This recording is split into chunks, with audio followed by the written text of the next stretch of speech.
Bahwa afdol di waktu awal, iya, afdol memang di waktu awal.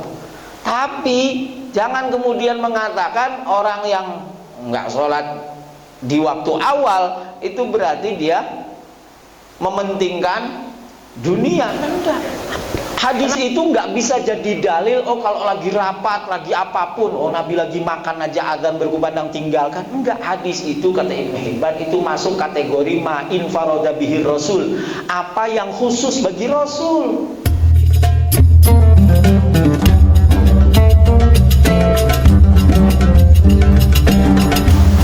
Assalamualaikum warahmatullahi wabarakatuh. Alhamdulillahi rabbil alamin.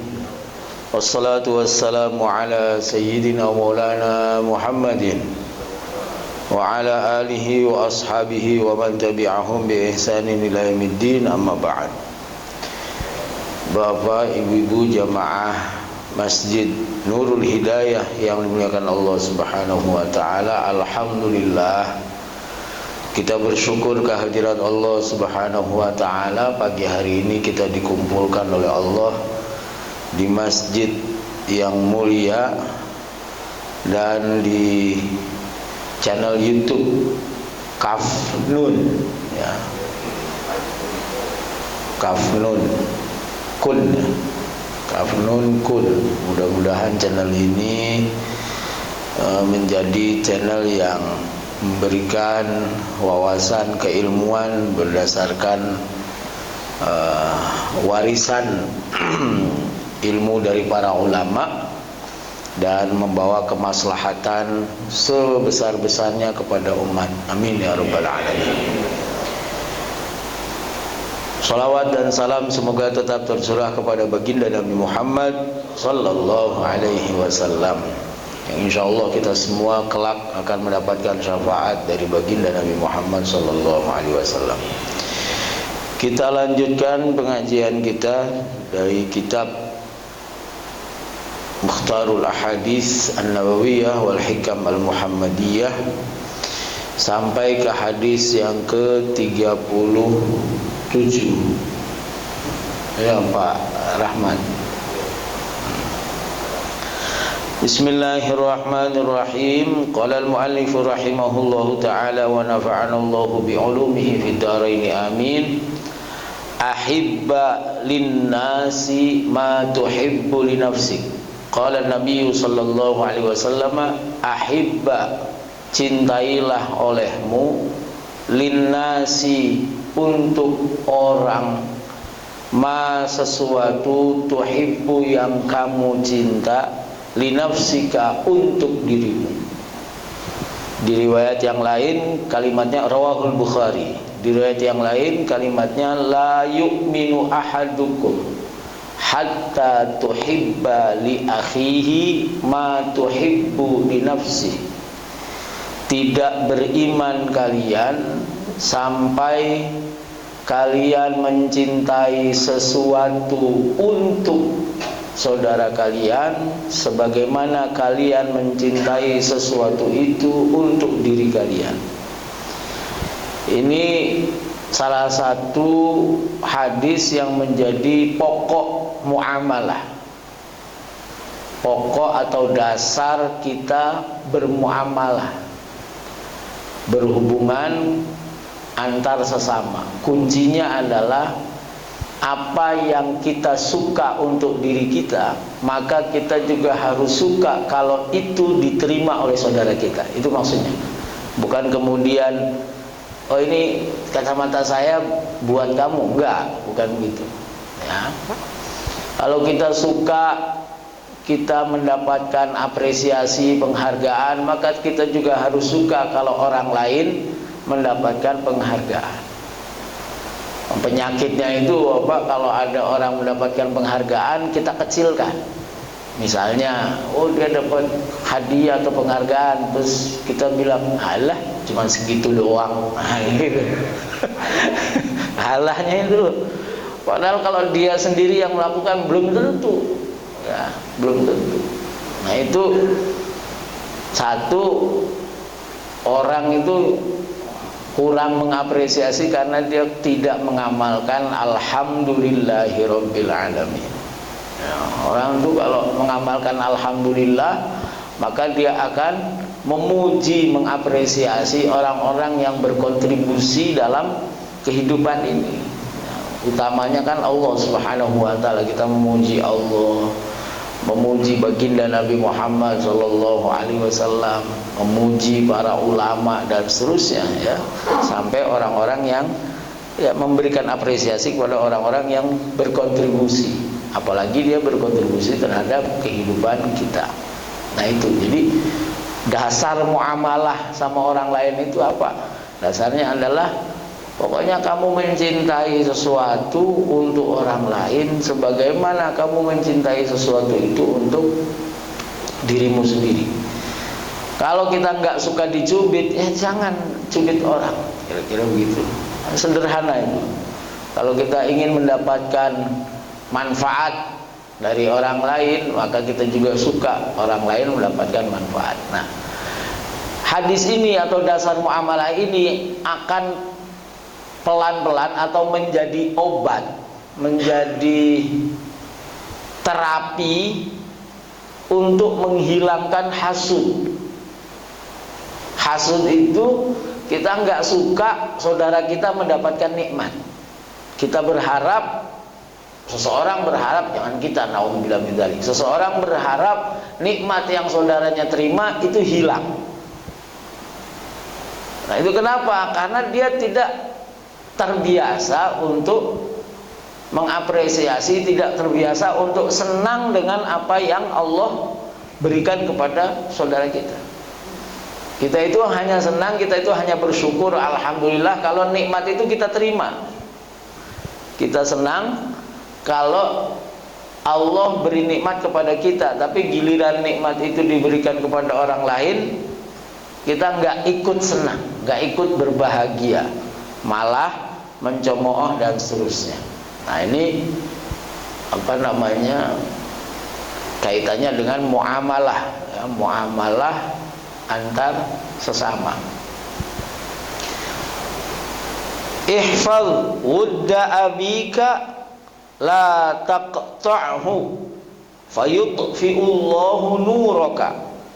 Hadis yang ke-38 kata baginda Nabi SAW, ihfaz, jagalah, wudda abika, kesenangan ayahmu alias orang-orang yang bapak kita cintai, la taqta'hu, jangan kamu putus dia, fayutfi'ullahu nuraka, kalau kamu putus dia maka Allah Subhanahu wa taala akan padamkan cahayamu. Suatu saat sahabat Abdullah bin Umar itu lagi di Madinah, terus ada orang lewat. Nah, saling bersapa, assalamualaikum, waalaikumsalam. Anda siapa? Kalau Abdullah bin Umar nggak ada sahabat yang nggak paham, nggak tahu, karena dia anaknya Sayyidina Umar, terkenal. Ditanya, Anda siapa? Saya Fulan bin Fulan. Hah? Kamu anaknya ini? Iya. Sebentar. Sahabat Abdullah Umar pulang, ambil emas dinar, dikasih. Buat kamu. Oh, dia terima kasih dikasih sama Abdullah bin Umar. Ditanya sama sahabat yang lain, kenapa kok tiba-tiba kamu ngasih? Bapaknya dia itu teman bapak saya. Bapak dia teman Sayyidina Umar. Jadi dianya nggak kenal, tapi karena dalam rangka untuk menyambung silaturahim antar dulu kenalan bapaknya, kolega bapaknya, orang-orang yang dicintai bapaknya, maka Sayyidina Abdullah bin Umar melakukan itu. Nah ini juga bagian dari birrul walidain, salah satu bentuk kita berbakti kepada orang tua, baik yang masih ada maupun yang sudah tidak ada, itu adalah menyambung silaturahim atau menyambung rahim orang-orang yang dicintai oleh kedua orang tua kita. Nabi itu ngasih contohnya siapa? Sayyidah Khadijah. Ibunda Khadijah itu begitu wafat, kemudian Nabi menduda, lalu menikah dengan istri si Nabi yang jumlahnya 10 itu. Nah, Suatu saat sudah menikah sama Ibunda Aisyah, Nabi SAW tuh cerita tentang Sayyidah Khadijah, lalu Nabi kirim hadiah buat teman-temannya Khadijah. Teman-temannya Khadijah. Nah, Aisyah kan cemburu. Ya wajar, namanya istri. Oh gitu, kata Nabi, Khadijah itu membantu saya di saat gak ada orang yang membantu saya, melindungi saya di saat gak ada orang yang melindungi saya.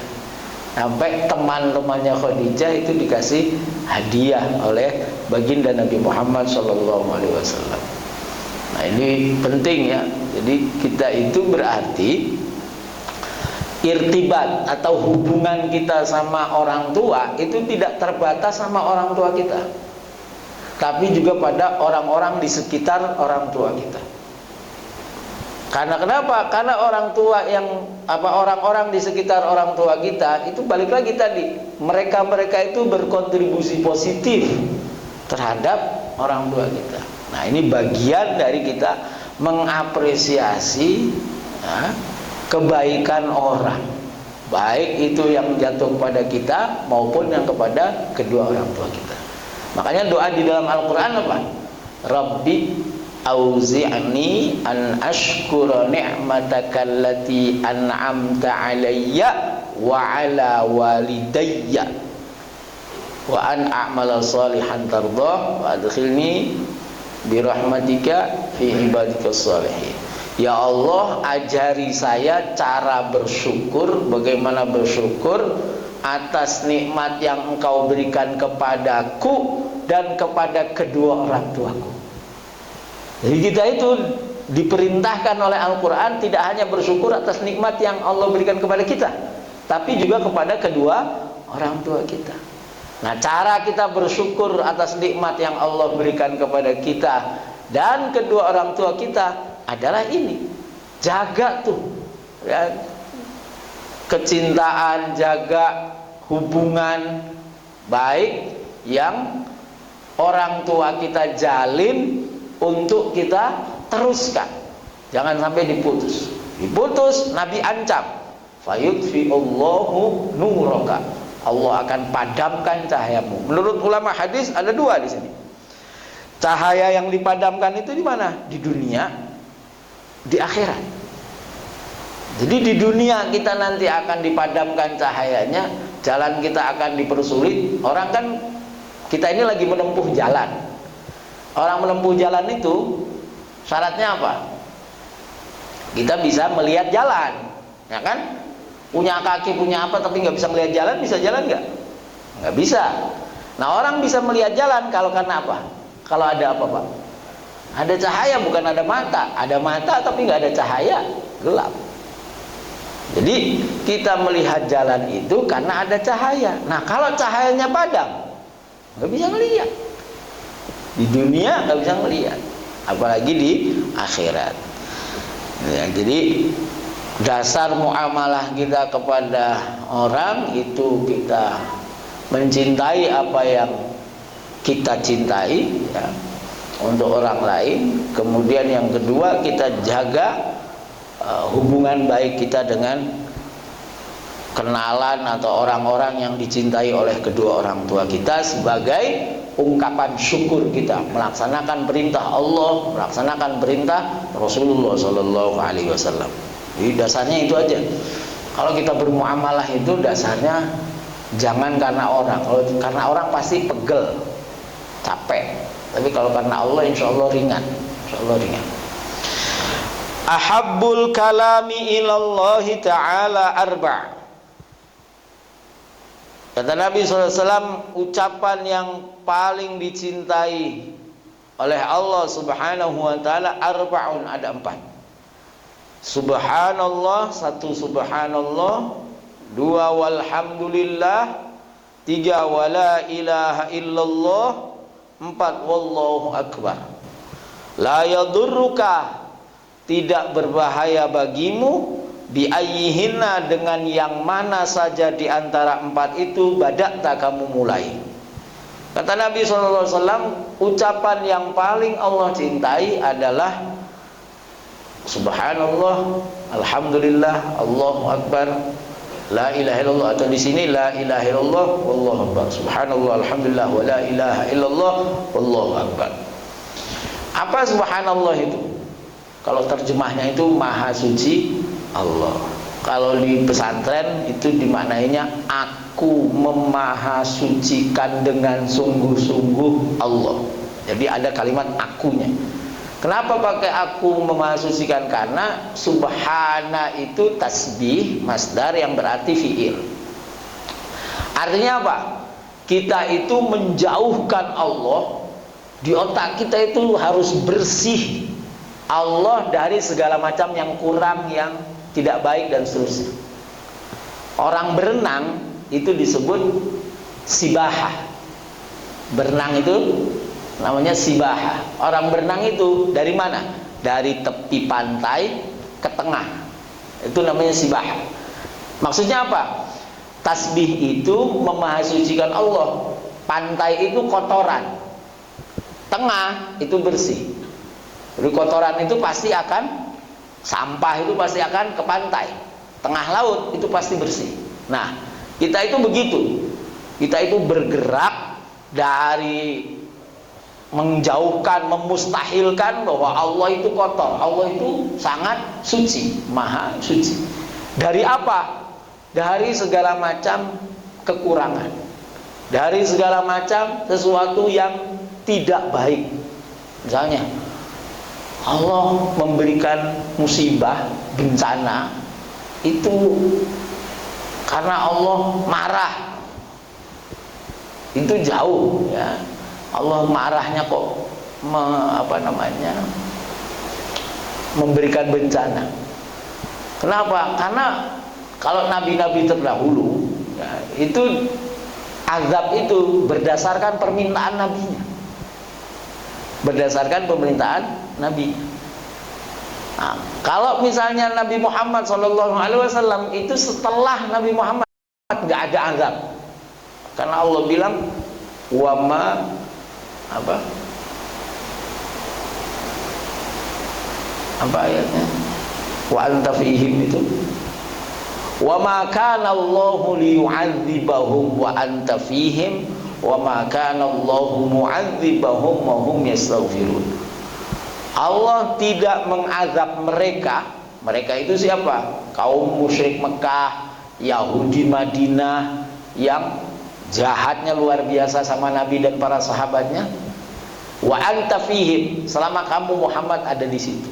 Makanya di zaman Nabi Muhammad nggak ada azab, sebagaimana umat-umat terdahulu diazab. Wa ma kana Allahu mu'adzibahum wa hum yastaghfirun. Dan Allah bukan pengazab mereka kaum selama mereka beristighfar. Jadi kita nggak boleh tuh kalau ada bencana di sini atau naudzubillah min dzalik di Aceh, di Palu, terus kita bilang oh itu azab Allah karena ada yang bikin ajeb-ajeb di pantai. Nah, gitu. Oh ini azab Allah. Nah, ciri azab itu baik di dunia maupun di akhirat, orang mukmin nggak kena. Orang yang beriman nggak kena. Pasti. Ya. Azab kepada umatnya Nabi Nuh. Nabi Nuh dan pengikutnya selamat. Azab kepada umatnya Nabi Lut. Nabi Lut dan pengikutnya selamat. Azab kepada umatnya Nabi Saleh. Yang ikut Nabi Saleh selamat. Pokoknya orang yang beriman pasti selamat. Nah yang terjadi kemarin kan orang beriman ikut kena Aceh mana-mana. Berarti itu bukan azab. Apa terus? Bala, bencana. Lanabluwannakum bisyai'in minal khawfi wal ju'i wa naqsin minal amwali wa anfusi wa thamarat. Itu adalah cobaan yang Allah berikan. Nah itu subhanallah. Alhamdulillah. Kita sering menerjemahkannya segala puji bagi Allah. Alhamdu itu pujian yang diberikan baik yang menerima, yang memuji itu menerima nikmat atau tidak menerima nikmat. Hampir seluruh kitab tafsir bicara itu. Alhamdu adalah pujian yang diberikan kepada Allah, baik yang memuji itu menerima nikmat atau tidak menerima nikmat. Kenapa? Karena pujian itu lillah, pujian itu milik Allah. Memang Allah itu layak untuk dipuji. Semua yang terjadi di muka bumi ini, itu kalau ingin memuji maka hanya Allah yang layak dipuji. Ya kan, kita bisa berbuat segala sesuatu ini karena Allah, bukan karena yang lain.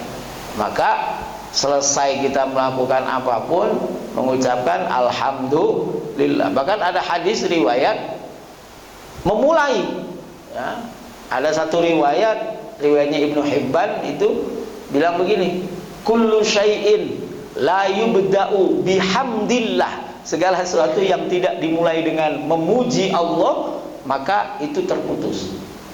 Kenapa kok diawali dengan hamdalah bukan dengan basmalah? Karena ada riwayat yang lain mengatakan Fatihatul Kitab, Al-Quran itu dimulai dengan alhamdulillah, bukan bismillah.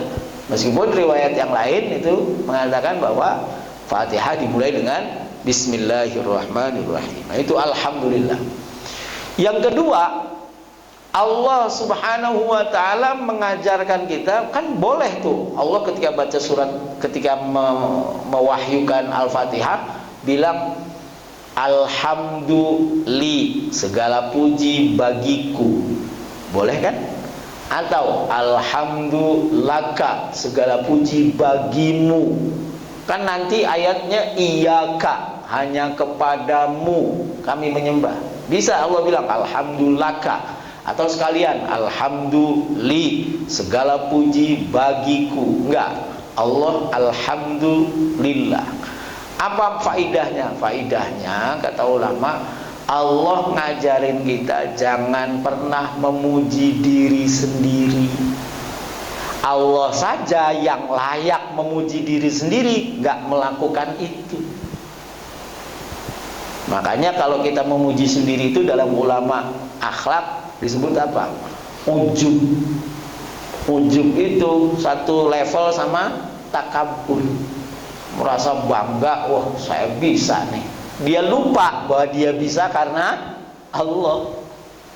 Dia lupa nggak baca alhamdulillah dulu. Mestinya alhamdulillah dulu. Alhamdulillah ya Allah, terima kasih. Hari ini saya bisa melaksanakan ibadah dengan baik. Alhamdulillah ya Allah, alhamdulillah, alhamdulillah. Mengembalikan segala sesuatunya kepada Allah. Nah itu alhamdulillah. Jangan pernah memuji diri sendiri. Wala ilaha illallah, kalimat la ilaha illallah, tidak ada Tuhan yang berhak disembah kecuali Allah.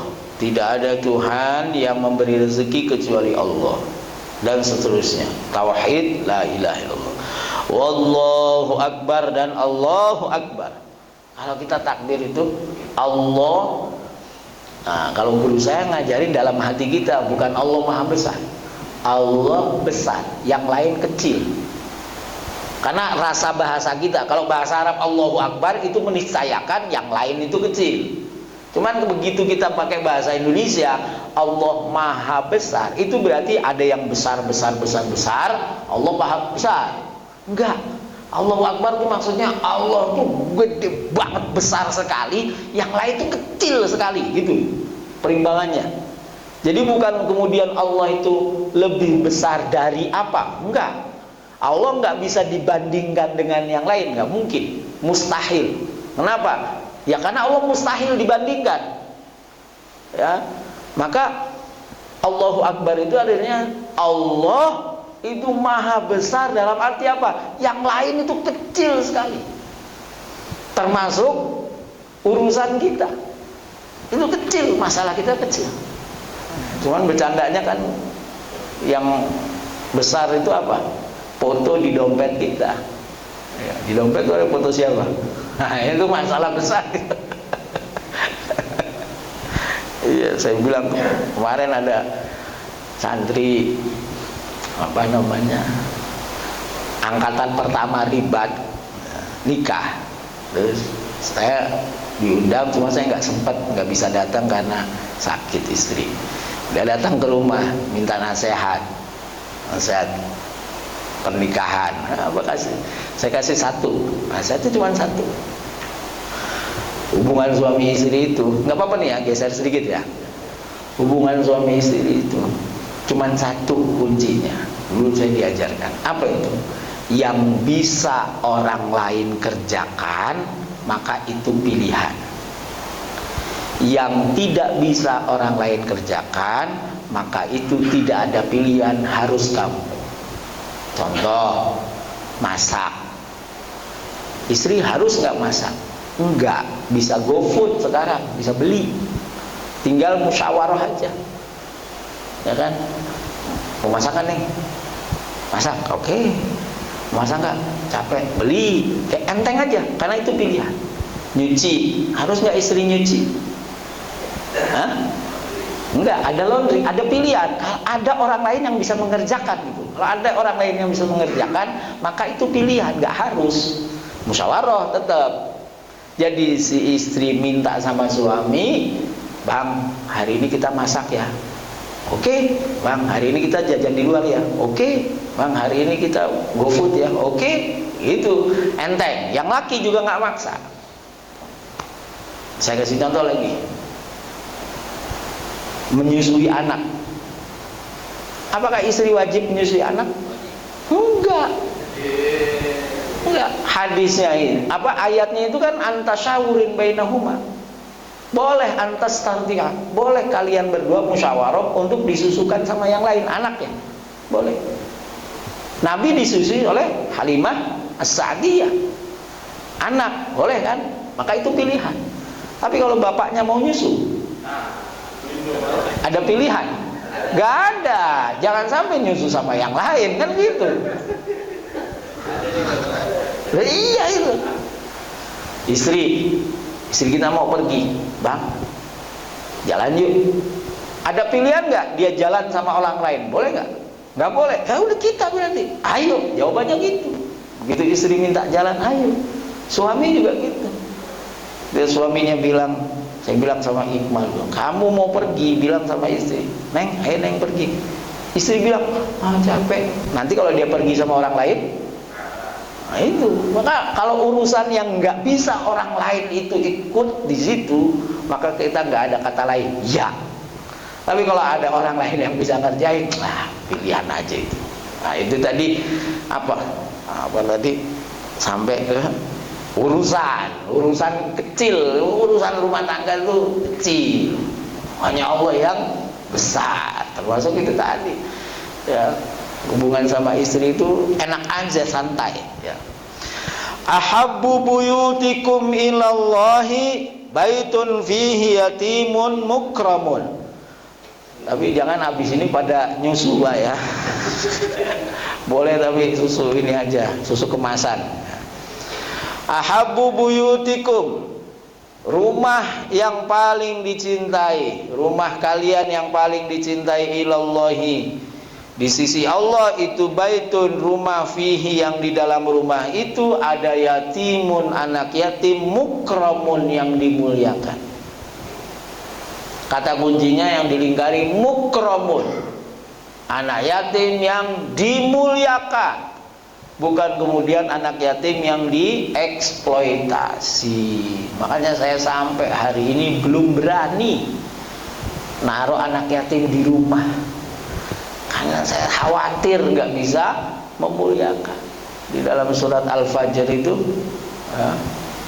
balla tukrimunal yatim wala tahadzuna ala ta'amil miskin. Bahaya ya. Orang yang tidak memuliakan anak yatim itu ancamannya berat ya. Nah, memuliakan anak yatim itu ada 3 ya. Yang pertama, perlakukan dia sebagaimana kita memperlakukan anak kita. Sama, nggak boleh beda, baik zahir maupun batin. Hati kita harus sama cintanya sama dia sebagaimana kita mencintai anak. Tentu kalau urusan waris nggak dapet ya, nggak ada anak angkat ya, nggak ada anak angkat. Yang kedua, memuliakan anak yatim itu adalah dengan memberikan haknya. Kalau anak itu punya dulu dulu Pak ya, anak yatim itu kan punya harta tinggalan orang tuanya, tapi dia nggak bisa ngelola. Gimana cara memuliakannya? Nikahi ibunya, nikahi jandanya. Wah, ini jangan Bapak semangat ya. Cara memuliakan dia adalah dengan menyelamatkan hartanya, menumbuh kembangkan hartanya. Kita mendolimi anak yatim itu adalah dengan memakan harta anak yatim itu, alias kita nikahi ibunya, harta anak yatimnya kita makan, kita ambil. Nah, itu yang dilakukan oleh Abu Jahal ya. Dia mengambil harta anak yatim. Jadi itu yang kedua, kita memuliakan anak yatim adalah kita mengelola hartanya, karena dia punya harta waris. Nah yang ketiga, memuliakan anak yatim adalah dengan menumbuh kembangkan si anak yatim ini untuk berdaya. Kita memberikan perlindungan, memberikan advokasi dan pendidikan dalam rangka supaya dia berdaya. Nah itu memuliakan anak yatim. Kalau belum bisa itu, mending menyantuni saja, ya, menyantuni saja. Ahabballahu ta'ala abdan. Hadis yang ke-41.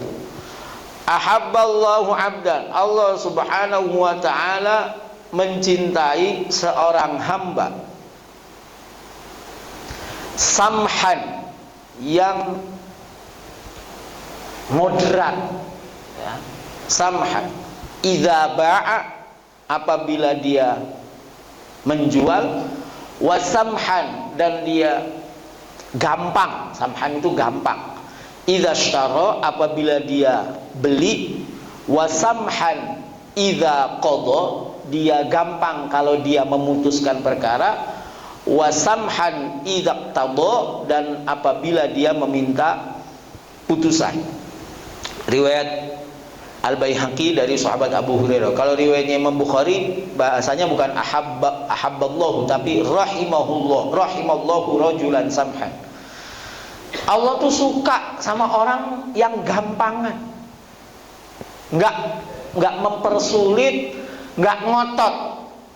Waktu dia jualan gampang, ada orang nawar langsung ayah nih, gitu gampang ya. Kalau dia beli juga gampang, nggak kemudian ada orang beli itu bikin deg-degan yang jual. Gimana bikin deg-degan yang jual? Nanyanya banyak, ya kan? Ini bekas ini apa enggak? Ini bekas ini apa enggak? Kan yang jual mau jawab jujur, harganya berkurang. Mau bohong, dosanya besar ya.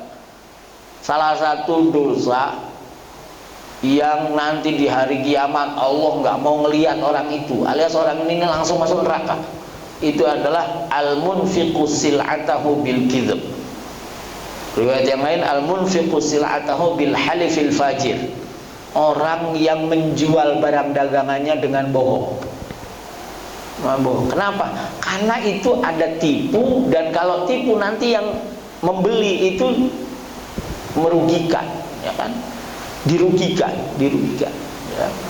Nah ini makanya apa? Makanya Nabi SAW itu sangat menganjurkan kita untuk samhan, enteng, ringan, ya.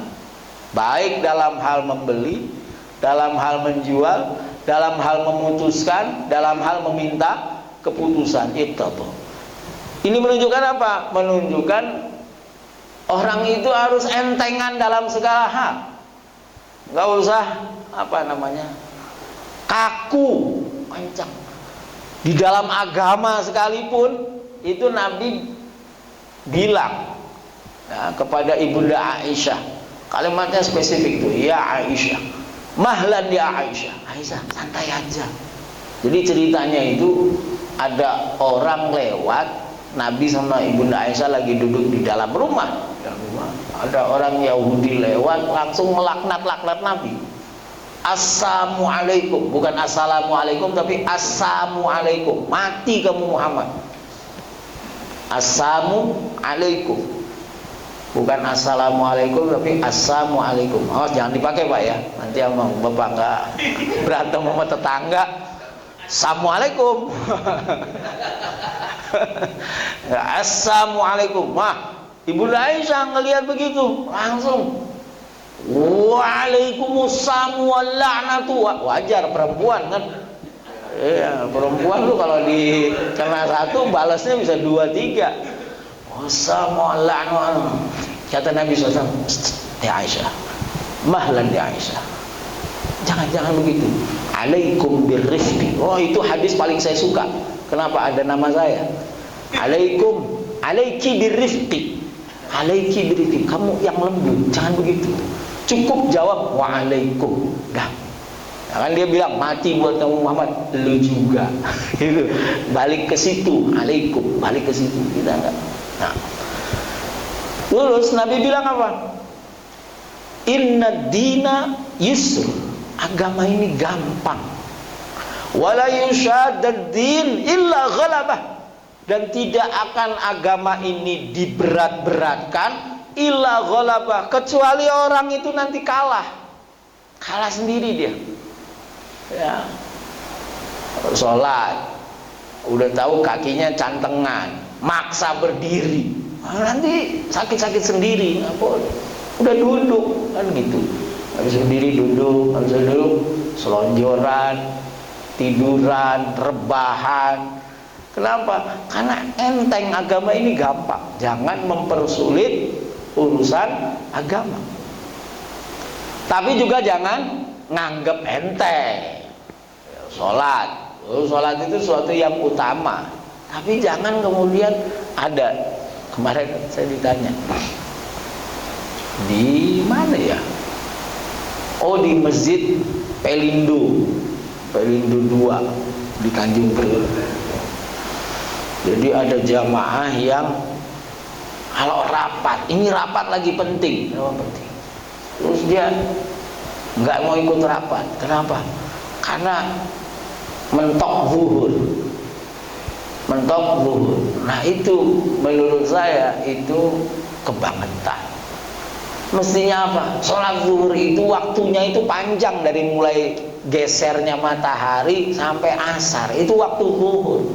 Bahwa afdol di waktu awal, iya, afdol memang di waktu awal. Tapi jangan kemudian mengatakan orang yang nggak sholat di waktu awal itu berarti dia mementingkan dunia. Enggak. Kenapa begitu? Karena Nabi SAW sendiri ngasih contoh. Nabi SAW itu waktu sahabat mau pergi, ya, Nabi bilang abridu bidzuhr fa inna syiddatal hararati min fayhi jahannam. Kalau kamu mau sholat zuhur, tunggu dingin, karena panas yang sangat itu adalah luberan neraka jahanam. Bapak bisa bayangkan, nunggu dinginnya di Arab tuh jam berapa? Jam 1 masih panas, jam 2 masih panas, setengah 3 nunggu dingin. Ini berarti menunjukkan apa? Bahwa sholat itu butuh ketenangan. Jangan ketika panas-panas menyiksa diri. Jangan.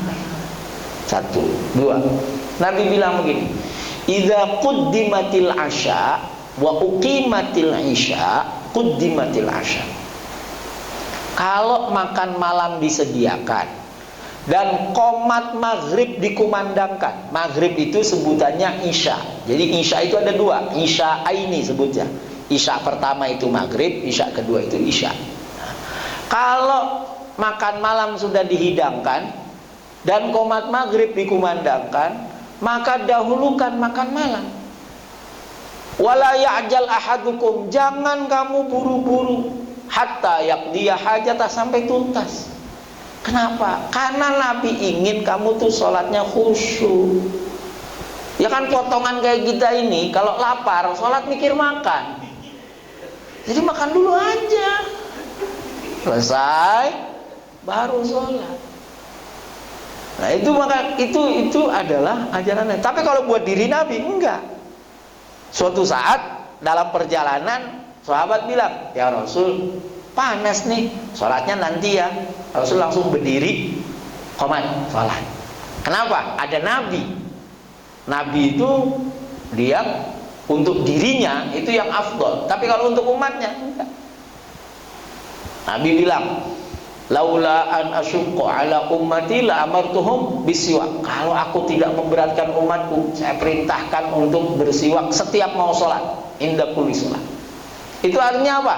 Buat dirinya ambil yang ini berat. Memang Nabi itu begitu, nanggung beratnya umatnya yang ringan-ringan aja. Umatnya yang enteng-enteng, yang gampang-gampang aja. Laula an asyqa ala ummati la amartuhum bis salati fi hadzal waqt. Kata Nabi SAW, kalau aku tidak memberatkan umatku, niscaya aku perintahkan mereka untuk salat Isya di waktu ini. Waktu ini itu maksudnya apa? Nabi itu salat Isyanya itu akhir jam 11. Jam 11 salat Isyanya Nabi. Makanya Nabi bilang, kalau saya tidak memberatkan umatku, saya jam 11. Wah, kalau kita sholat jam 11 lewat jam setengah 8 aja banyak yang lewat, apalagi jam 11 lewat. Nah itu, jadi suatu saat juga Nabi waktu lagi makan, kemudian azan berkumandang, azan. Nabi langsung taruh ke masjid. Nah ini hadis ini apakah dalil buat kita? Oh, kalau kita lagi kerja, lagi apapun, tinggalkan. Jangan, ini buat Nabi. Kalau kata Ibnu Hibban, makanya orang tuh kalau ngaji yang banyak gitu ya. Hadis itu nggak bisa jadi dalil. Oh, kalau lagi rapat, lagi apapun, oh Nabi lagi makan aja azan berkumandang, tinggalkan. Enggak, hadis itu kata Ibnu Hibban itu masuk kategori ma infaroda bihir Rasul, apa yang khusus bagi Rasul. Kalau buat umatnya pakai yang tadi, yang kalau qomat berkumandang, qomat bukan azan. Kalau azan kan waktunya masih panjang. Qomat, makan malam, dulu kan makan malam. Makan aja duluin, masa rapat enggak. Nah, gitu maksud saya. Udah, kecuali kita udah sepakat, yuk kita rapat jam 1, kok belum sholat, ya ngaco. Iya, rapat jam 1, sholat dulu, kasih kesempatan. Tapi kalau misalnya rapatnya jam 11, rapat sampai jam 12 belum selesai, ya tunggu, begitu jam 1 selesai gitu ya. Nah itu termasuk yang bagi saya itu apa, ghulu ya, memperberat agama padahal udah dikasih keringanan. Ada orang bepergian jarak di atas 80 kilo, dia nggak mau jamak qashar. Dia nggak mau jamak qashar. Padahal yang namanya rukhsah itu Allah itu suka. Innallaha yuhibbu ayyuta rakha'isuhu kama yuhibbu ayyuta azaimu. Allah itu senang kalau keringanannya itu Allah ambil, sebagaimana Allah suka kalau hukum asalnya dijalankan. Itu artinya apa? Kalau kita sudah mendapatkan keringanan, ambil. Jangan nggak diambil. Udah dikasih keringanan kok nggak diambil. Sombong amat kata mantra. Iya, diambil. Nah, cuma ulama beda pendapat. Mau diambil 1 atau mau ambil 2 kalau ada 2 keringanan. Kita ke Cirebon, ada ratusan kilo tuh, ada jamak qashar. Ambil dua-duanya apa salah satunya? Nah, kalau kita kan dua-duanya kan ya, dasarnya kita kemaruk, ya kan? Iya, jamaknya ambil, qasharnya ambil. Kalau ulama, ada ulama yang berpendapat enggak, kalau udah diambil 1 ya 1, jangan dua-duanya. Kalau jamak aja, kalau qashar aja.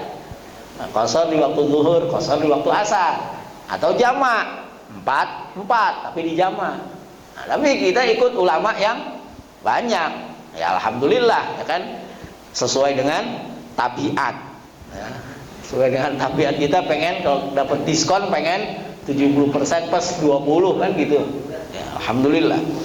Nah, jadi itu Pak. Jadi kalau kita dasarnya kita bermuamalah, diantaranya adalah apa? Yang enteng. Dasarnya beragama yang gampang, yang samhah. Al-Islamu ad-dinu al-hanafiyatus samhah, as-samhatul hanifiyah. Ada hadis juga begitu. Agama Islam ini adalah agama yang lurus, juga samhah, gampang mentoleransi. Gak apa-apa, gampang gitu ya. Allah tahu kok potongan umatnya Nabi Muhammad tuh laparan, nggak khusyuk dia. Sampai ya, kiai saya dulu waktu ngasih wejangan sama suami istri, ada yang baru menikah, dia bilang begini, kalau suamimu baru pulang jam 3, kemudian azan itu jam 4, jangan dibangunin. Jangan dibangunin.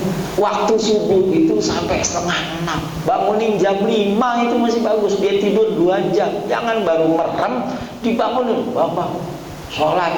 Wah, itu dia bukan sholat malah marah-marah, nanti pusing.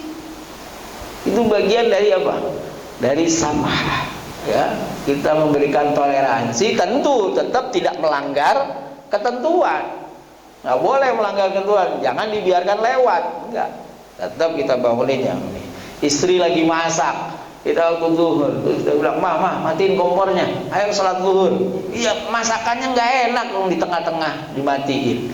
Biarin dulu dia masak, bebersih dulu segala macam, baru kita sholat berjamaah. Ahabbukum minallahi aqallukum tam'an wallahu a'lam bis-shawab. Walhamdulillahirabbil alamin. Ada yang mau ditanya Bapak? Ada? Ayo kita tutup. Bismillahirrahmanirrahim. Alhamdulillahirabbil alamin. Hamdan yuwafi ni'amahu wa yukafi mazidah. Ya Rabbana lakal hamdu kama yanbaghi li jalali wajhika wa 'azimi sultanika. Allahumma shalli ala sayyidina Muhammad salatan tunjina biha min jami'il ahwali wal afat wa taqdi lana biha jami'al hajat wa tutahhiruna biha min jami'is sayyi'at wa tarfa'una biha indaka 'ala ad-darajat wa tuballighuna bi aqsal ghayat min jami'il khairati bil hayati wa ba'dal mamat. Allahumma ighfir lana wa liwalidina wa li masyayikhina wa li ahlina wa jami'i ikhwanina minal muslimin wal muslimat wal mu'minin wal mu'minat. Allah innaka 'afuwun ghafur. Allahumma anfa'na bima 'allamtana wa 'allimna ma yanfa'una. Rabbana taqabbal minna innaka antas samiul 'alim wa tub 'alaina innaka antat tawwabur rahim. Rabbana la tada' lana fi majlisina hadza dhanban illa ghafartah wa la hamman illa farajtah wa la maridan illa shafaitah wa la daynan illa qadaitah wa la hajatan min hawaijid dunya wal akhirah illa qadaitaha wa yassartaha ya arhamar rahimin wa anta radin 'anna ya rabbal alamin.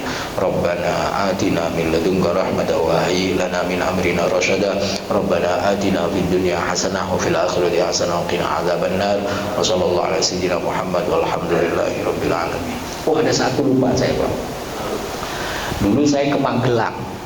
Ke Magelang ada sebuah desa namanya Salaman kalau saya nggak keliru.